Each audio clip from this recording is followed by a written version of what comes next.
Assalamualaikum warahmatullahi wabarakatuh. Alhamdulillahirabbil alamin. Allahumma shalli ala Muhammad wa ala ali Muhammad. Pemirsa Khilafah News dimanapun Anda berada, salam jumpa kembali bersama dengan saya Aziz Rahman di program Kabar Petang edisi Jumat 9 September 2022. Insya Allah beberapa menit ke depan kami akan menemani Anda mencermati dan menelaah berita paling menarik dan paling populer hari ini bersama narasumber yang kompeten di bidangnya dan tentunya dari sudut pandang Islam. Baiklah pemirsa, inilah Kabar Petang selengkapnya.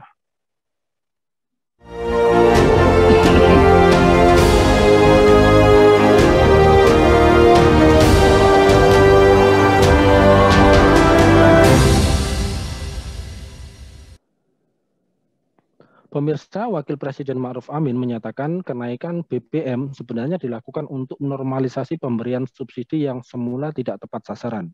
Sebenarnya bukan kenaikan tapi penyesuaian normalisasi harga pada harga perekonomian. Sekarang kan BBM itu sebenarnya seharusnya tidak diberi subsidi, tapi subsidinya berupa bansos kepada masyarakat. Kata Ma'ruf dilihat dari YouTube Sekretariat Wapres Rabu 7 September yang lalu. Ma'ruf juga menyebutkan sebelumnya subsidi BBM tidak tepat sasaran atau tidak dinikmati masyarakat miskin. Oleh karena itu pemerintah memutuskan menata ulang atau menaikkan harga. Selain itu, Ma'ruf berharap adanya bansos BBM bisa mencegah bertambahnya masyarakat miskin atau kemiskinan ekstrim di Indonesia. Nah, pemirsa, bagaimanakah reaksi rakyat dan umat untuk menyikapi kenaikan BBM? Apakah kenaikan BBM ini adalah sebuah kebijakan yang zalim dan khianat?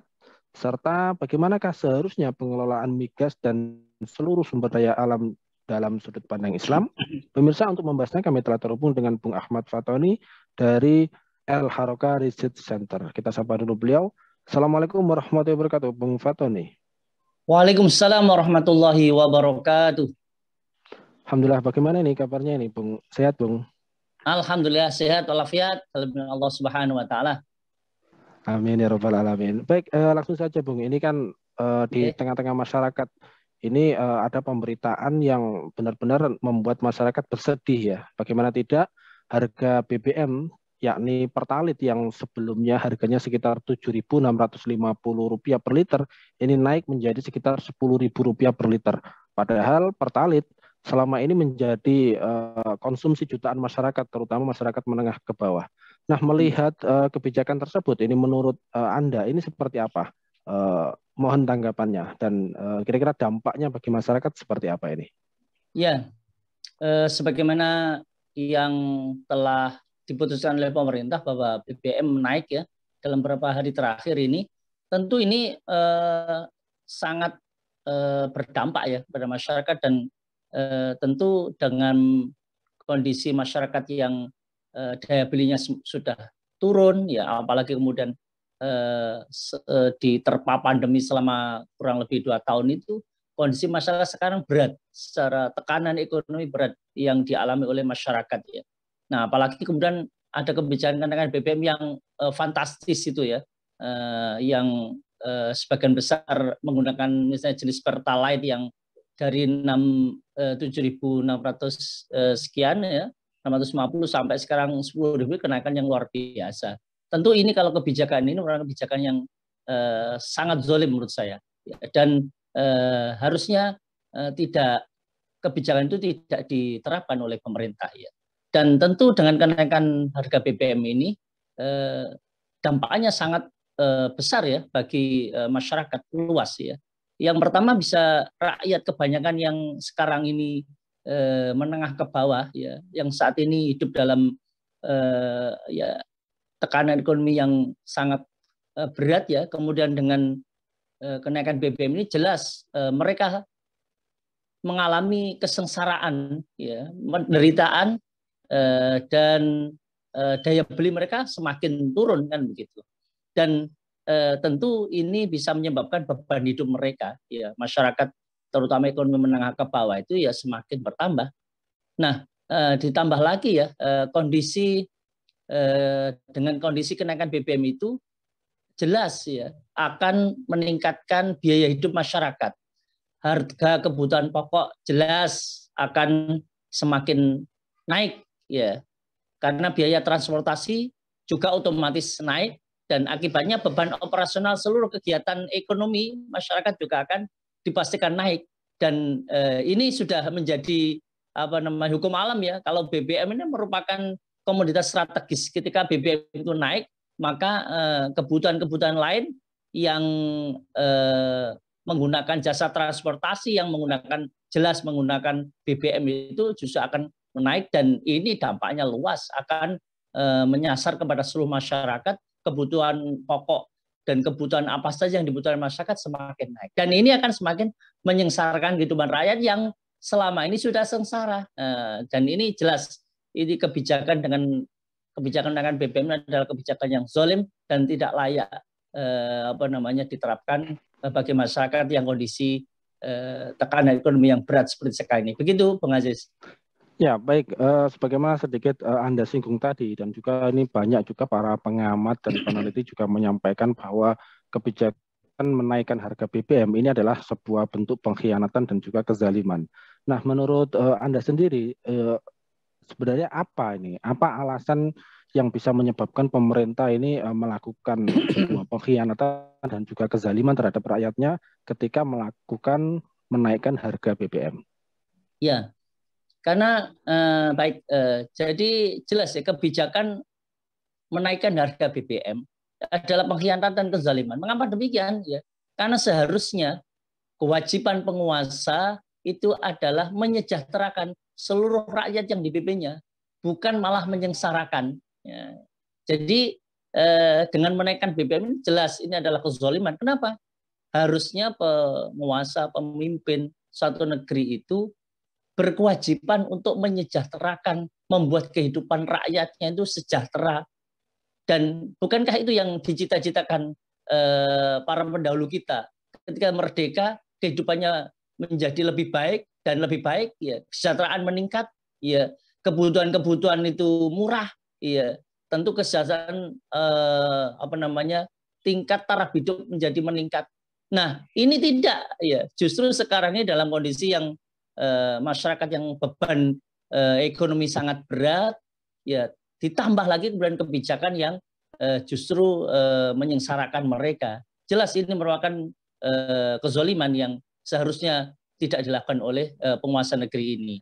Dan kemudian kebijakan kenaikan BBM itu kehidupan masyarakat sekarang menjadi semakin berat, sulit dan sengsara. Iya. Karena sebelumnya saja sudah ratusan juta ya masyarakat jauh dalam garis kemiskinan, ya begitu ya. Ditambah lagi kemudian dengan kenaikan BBM ini jelas ya kebutuhan-kebutuhan yang dibutuhkan masyarakat luas itu akan semakin naik dan semakin tidak terjangkau oleh masyarakat. Daya beli mereka jadi turun jelas ini. Dan padahal kita tahu bahwasanya negeri ini ya diberikan oleh Allah Subhanahu wa taala kekayaan yang luar biasa. Iya. Di sini tambang minyak, ya gas alam, gas bumi, kemudian tambang yang lain ya termasuk juga minyak bumi ini juga sangat melimpah ya. Tetapi mengapa kemudian justru kehidupan rakyatnya ya semakin berat, padahal justru harusnya kekayaan alam yang ada di negeri ini yang itu pemberian dari Allah Subhanahu wa taala harusnya dijadikan untuk mensejahterakan, meningkatkan taraf hidup masyarakat itu. Inilah kebijakan kenaikan BBM merupakan pengkhianatan, kezaliman yang dilakukan oleh penguasa negeri ini yang seharusnya tidak dilakukan. Begitu, Bung Aziz. Ya, baik. Sebagaimana yang sedikit Anda singgung tadi ya, bahwa sebenarnya negeri kita, yakni Indonesia ini kaya akan sumber daya minyak dan berbagai macam sumber daya alam yang lain. Tetapi kita juga tahu ya fakta bahwa pengelolaannya tidak dijalankan sesuai dengan syariah. Nah, lantas kemudian mohon juga ini penjelasannya. Bagaimana ketentuan syariah Islam di dalam memandang BBM, kemudian energi dan berbagai macam sumber daya alam yang lainnya yang menguasai hajat hidup orang banyak sehingga bisa mensejahterakan seluruh rakyat. Ini seperti apa ini pandangan atau ketentuan syariah Islam? Baik, jadi kita telah memahami bersama bahwa Islam diturunkan Allah Subhanahu wa taala adalah untuk mengatur kehidupan umat manusia agar hidup umat manusia itu lebih baik, agar kehidupan manusia itu sejahtera, dan agar kehidupan manusia itu memperoleh kebaikan ya, baik di dunia maupun di akhirat. Itu yang harus dipahami oleh kita semuanya. Islam sebagai agama yang paripurna telah memberikan panduan yang lengkap ya, termasuk diantaranya adalah bagaimana mengatur ya pengelolaan ya sumber daya alam ya, energi, di dalamnya juga bahan bakar minyak yang menguasai hajat hidup orang banyak. Itu dalam pandangan Islam itu adalah hakikatnya adalah milik rakyat, bukan milik pemimpin atau penguasa. Ini yang harus dipahami oleh kita semuanya. Dalam Islam BBM, energi, dan sumber daya alam lainnya yang jumlahnya sangat besar dan menguasai hajat hidup orang banyak, itu hakikatnya adalah milik rakyat, bukan milik pemimpin atau penguasa. Sebagaimana Rasulullah SAW juga pernah menyampaikan dalam sebuah hadisnya, al-muslimuna syuraka'u fi thalathin fil ma'i wal kala'i wan nari wasamanuhu haramun. Yang artinya kaum muslimin itu berserikat, artinya memiliki hak yang sama dalam 3 perkara, yaitu air, padang rumput, dan api. Dan harganya, ya, artinya kalau menjualnya adalah haram. Hadis riwayat Ibnu Majah dan At-Tabrani. Jadi berdasarkan pandangan Islam ini ya dalam hadis tadi, bahwasanya kaum muslimin itu ya punya hak yang sama di dalam memiliki ya air, padang rumput, dan api. Termasuk diantaranya BBM ya itu adalah termasuk bagian dari energi ya kan, yang itu harusnya dimiliki oleh rakyat. Dimiliki oleh rakyat dalam pemerintahan apa? Penguasa, pemimpin negara itu tugasnya hanya mengeksplorasi dan mengolahnya, dan harus mengembalikan kepada rakyatnya, kan begitu. Sehingga BBM itu harusnya harganya murah. Kalau toh harus beli, itu bukan beli sebenarnya, karena rakyat yang secara hakikatnya adalah pemilik sah yang diberikan hak oleh Allah Subhanahu wa taala untuk memilikinya. Ya. Ya, kalau toh rakyat itu harus membeli, bukan membeli zatnya, tetapi ya untuk mengganti ongkos ininya, ongkos eksplorasi dan distribusinya. Dan itu harusnya sangat murah, kan begitu kan? Ya, bahkan menurut penelitian di beberapa yang lalu, untuk mengeksplorasi dan distribusi 1 liter saja BBM ya, katakanlah pertalite, ya tidak lebih dari Rp1.000, kan begitu ya. Kalau harusnya membayar, ya itu kurang lebih Rp1.000 itu. Ya, sementara zatnya BBM-nya itu ya memang untuk rakyat, diberikan untuk kesejahteraan rakyat. Dengan BBM murah, maka kemudian harga-harga yang lain juga murah, kesejahteraan rakyat akan naik. Itulah yang diharapkan oleh Islam. Oleh karena itu maka ini relevansinya ya ketika syariat Islam diterapkan dalam suatu aspek kehidupan, termasuk di dalamnya dengan pengelolaan sumber daya alam, termasuk dalamnya BBM ini. Ketika kemudian diatur menurut pandangan Islam, ya diterapkan aturan Islam itu, BBM itu murah di tengah masyarakat, harusnya murah di tengah masyarakat. Ya, itulah yang akan membawa kebaikan bagi seluruh umat manusia. Bukan hanya umat Islam saja, seluruh warga negara akan berhak memiliki BBM yang murah, ya, sehingga kesejahteraan kenaikan taraf hidup mereka juga akan meningkat. Itulah yang konsep Islam di dalam pengelolaan sumber daya alam, termasuk di dalamnya adalah BBM. Begitu Bung Aziz.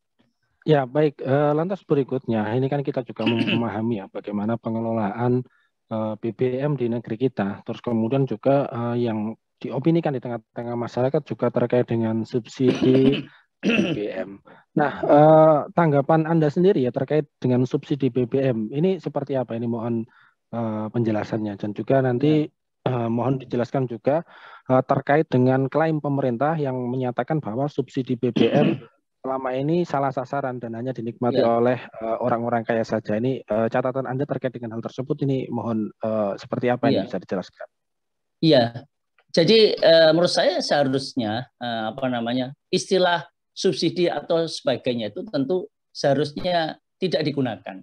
Artinya apa? Sebagaimana ketentuan syariat Islam itu ya, bahan bakar minyak itu merupakan hajat hidup orang banyak ya, zat yang menguasai hajat hidup orang banyak. Ini harusnya menjadi milik mereka ya. Pemerintah, penguasa, pemimpin itu tugasnya adalah mendistribusi agar BBM itu menjadi murah. Sehingga murah untuk siapa? Bukan hanya murah bagi rakyat menengah ke bawah ya. Ya seluruh rakyat, karena apa namanya? Di sana dijelaskan ya apa namanya? Seluruh masyarakat itu punya hak yang sama, baik yang kaya maupun yang miskin. Justru ketika kemudian ada istilah subsidi apa namanya untuk yang apa namanya miskin dan sebagainya, justru ini terjadi ketidakadilan. Harusnya kan semuanya memperoleh hak yang sama. Ya tentu ada mekanisme memang kalau misalnya untuk konsumsi masyarakat luas ya, untuk konsumsi masyarakat luas, masyarakat semuanya ya harusnya murah. Semuanya murah karena dengan BBM itu murah, tentu nanti kan biaya-biaya lain menjadi murah. Iya kan begitu, biaya-biaya menjadi murah. Iya. Dengan biaya yang murah, daya beli masyarakat meningkat. Kan begitu harusnya kan gitu. Sehingga kesejahteraan bisa terwujud. Nah, kemudian kalau selama ini ada salah sasaran apa namanya subsidi salah sasaran, menurut saya tidak kurang tepat ya. Karena faktanya di lapangan itu justru ya apa namanya ketika dinaikkan BBM-nya justru ya rakyat kebanyakan itu yang sebagian besar kalau rakyat Indonesia kan menengah ke bawah. Justru mereka lah yang harus menanggung ya dengan justru dinaikkan harga BBM itu. Ya. Kalau toh kemudian ada apa klaim bahwasanya nanti tidak perlu diberi subsidi, tapi kemudian ada bantuan langsung. Tentu kita patut mempertanyakan bantuan langsung berapa jumlahnya, berapa nominalnya. Ya katakanlah ada yang kisaran misalnya 1 juta setahun misalnya per keluarga. Nah, tidak sebanding dengan kemudian dengan kenaikan harga BBM itu harga-harga kebutuhan yang harus ditanggung oleh masyarakat semakin besar. Bisa jadi kemudian itu tidak berarti apa-apa menurut saya kan begitu. Harusnya ya BBM itu dibuat murah ya sehingga kemudian masyarakat bisa menikmati BBM dengan harga murah ya sehingga kebutuhan-kebutuhan pokok itu menjadi murah ya biaya-biaya transportasi bisa ditekan sedemikian rupa ya sehingga beban masyarakat menjadi ringan.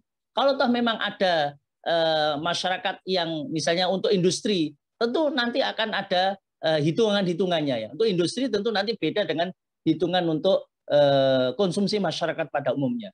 Tentu tetap dengan prinsip bahwa BBM itu adalah milik rakyat, harusnya dikembalikan kepada rakyat untuk usaha rakyat. Dengan BBM yang murah meskipun untuk industri kan misalnya, nanti ada harga yang beda dengan harga konsumsi pada umumnya. Tentu nanti tetap harganya murah sehingga dengan untuk industri murah biaya produksi industri itu juga menjadi berkurang kan gitu, murah juga sehingga barang dan jasa yang digunakan untuk masyarakat juga bisa murah. Harusnya begitu yang logika yang dipakai oleh pemerintah itu, penguasa itu. Sehingga dengan demikian menurut saya dengan adanya subsidi yang salah sasaran dan sebagainya itu bukan alasan yang tepat ya untuk menaikkan harga BBM. Begitu menurut saya, Bung Aziz. Ya, baik. Jadi dengan berbagai macam hal tersebut, ini seharusnya rakyat Indonesia ini menolak begitu ya untuk kebijakan pemerintah di dalam hal menaikkan harga BBM. Begitu ya, Bung Fatoni? Iya, karena dengan kebijakan tersebut ya menaikkan harga BBM ini telah menyengsarakan rakyat. Dan karena telah menyengsarakan rakyat, ya tentu kita semuanya harus menolak.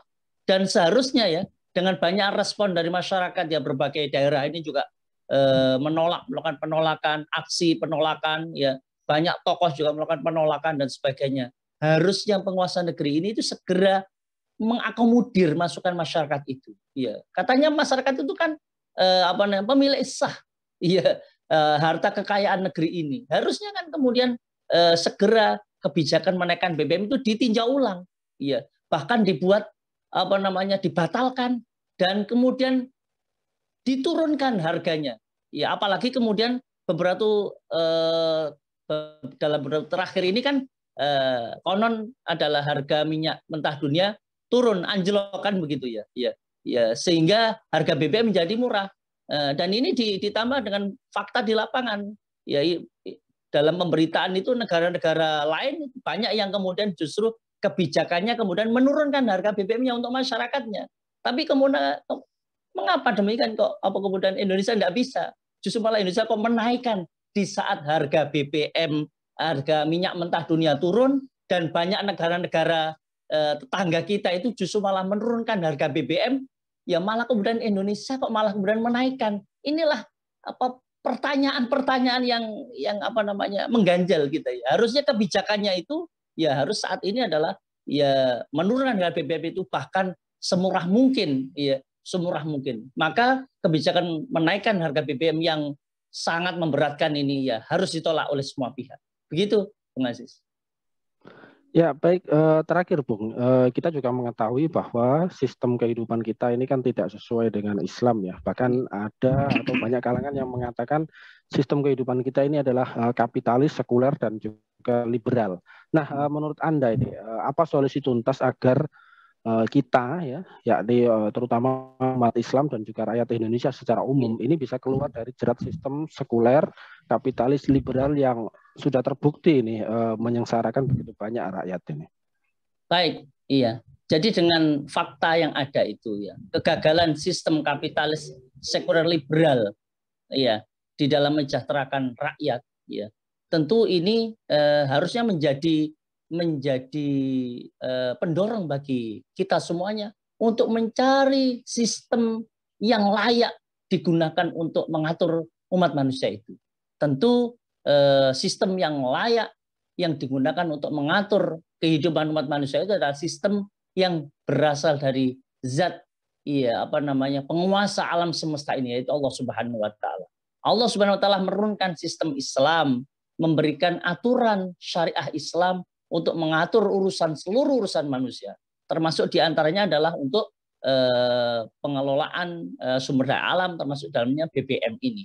Oleh karena itu maka solusi tuntasnya adalah ya tidak lain kecuali menerapkan sistem yang adil, sistem yang akan bisa mensejahterakan baik secara konseptual maupun secara aplikatif kan begitu. Sistem Islam jelas secara konsep tadi memberikan panduan bahwa sumber kekayaan alam yang ada di negeri ini adalah untuk seluruh rakyat, milik rakyat, hakikatnya milik rakyat.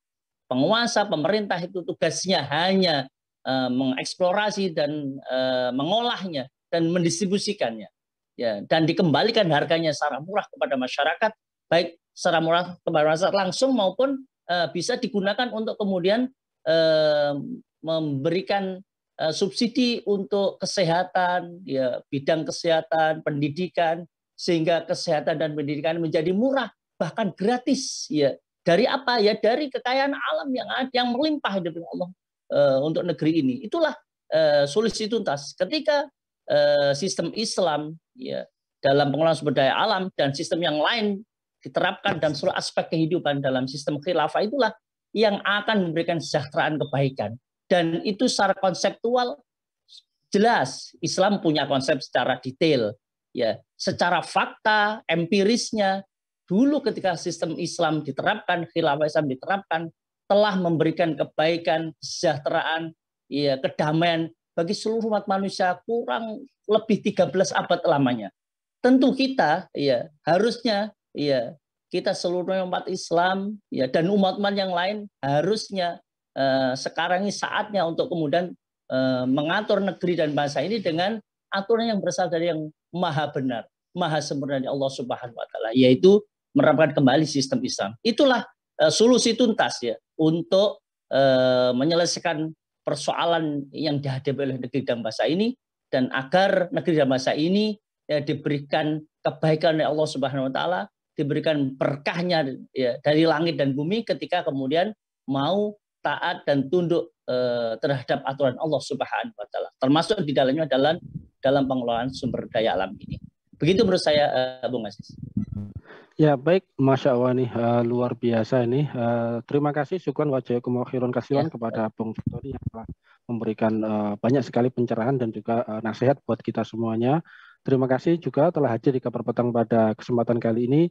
Insya Allah nanti kita ketemu lagi di lain waktu dan juga lain kesempatan. Semoga Anda dan keluarga sehat selalu dalam lindungan Allah Subhanahu wa taala. Assalamualaikum warahmatullahi wabarakatuh, Bung Ahmad Sabani. Waalaikumsalam warahmatullahi wabarakatuh.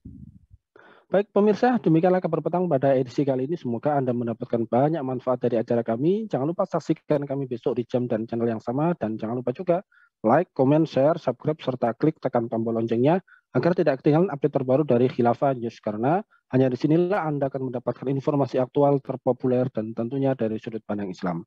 Akhirnya saya Aziz Rahman beserta seluruh kru yang bertugas undur diri. Wassalamualaikum warahmatullahi wabarakatuh.